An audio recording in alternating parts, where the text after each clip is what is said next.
আপনারা যখন কথা, আপনাদের কষ্টের কথা, ব্যথার কথা, ত্যাগের কথা বলার জন্য ব্যাকুলভাবে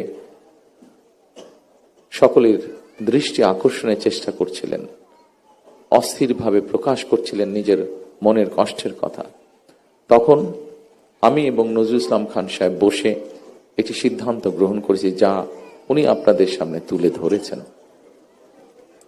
বাংলাদেশ জাতীয়তাবাদী দল বিএনপি এর আগে যখন দেশ পরিচালনার দায়িত্বে ছিল, তারা মুক্তিযোদ্ধা মন্ত্রণালয় নামক একটি মন্ত্রণালয় তৈরি করেছে, যা 1971 সালে যারা মুক্তিযুদ্ধে শহীদ হয়েছেন, আহত হয়েছেন, অর্থাৎ এক কথায় মুক্তিযোদ্ধা পরিবারদের কল্যাণ তারা দেখভাল করে থাকে।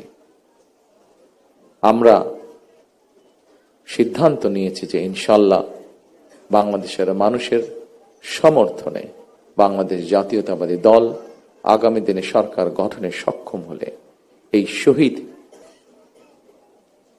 পরিবার যারা আছেন, জুলাই যোদ্ধা যারা আছেন, জুলাই আন্দোলনের যারা শহীদ পরিবার বা যোদ্ধা আছেন, তাদের যে কষ্টের কথাগুলো যে কয়জন ব্যক্তি, যে কয়জন মানুষ তুলে ধরেছেন কষ্টের কথাগুলো, এই কষ্টগুলোকে যাতে আমরা কিছুটা হলেও সমাধান করতে পারি।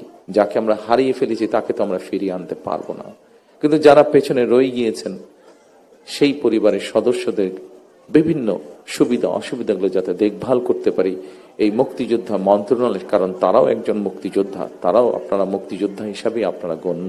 2024 সালের দেশ এবং জনগণের স্বাধীনতা আন্দোলনে হতাহত পরিবারের স্বজন কিংবা আহতদের অবর্ণনীয় কষ্টের কথা আমরা আজকে আমাদের এই অনুষ্ঠানে শুনেছি।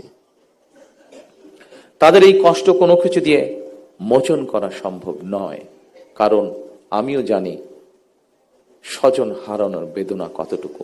কোনো কিছু দিয়ে এই কষ্ট মোচন করা যায় না। তবে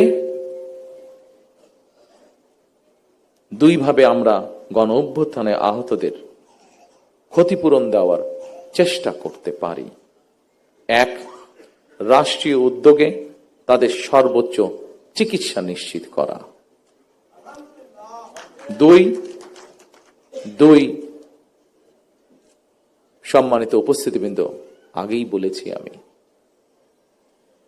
যে উদ্দেশ্য নিয়ে এই সাহসী মানুষগুলো রাজপথে নেমে এসেছিলেন, রাষ্ট্র এবং সমাজ সেই উদ্দেশ্য বাস্তবায়ন করা, অর্থাৎ মানুষের রাজনৈতিক অধিকার, প্রত্যেকটি দল মত নির্বিশেষে প্রত্যেকটি মানুষের রাজনৈতিক এবং তার যোগ্যতা অনুযায়ী তার অর্থনৈতিক অধিকার নিশ্চিত করা। দীর্ঘ 1.5 দশকের বেশি সময় ধরে ফ্যাসিবাদ বিরোধী ধারাবাহিক আন্দোলন এবং 2024 সালে ফ্যাসিবাদ বিরোধী আন্দোলনে বীর শহীদ এবং আহত এবং হতাহতদের প্রতি রাষ্ট্রের অবশ্যই দায়িত্ব রয়েছে। একটি দায়িত্বশীল রাজনৈতিক দল হিসাবে বিএনপি সেই দায়িত্ব অনুভব করে। জনগণের রায় বিএনপি রাষ্ট্র পরিচালনার দায়িত্বে পেলে অবশ্যই পর্যায়ক্রমিকভাবে আমরা আমাদের সেই দায়িত্ব, সেই অঙ্গীকার, সেই প্রতিশ্রুতি আপনাদের সামনে এবং দেশের মানুষের সামনে ইনশাল্লাহ পূরণ করব।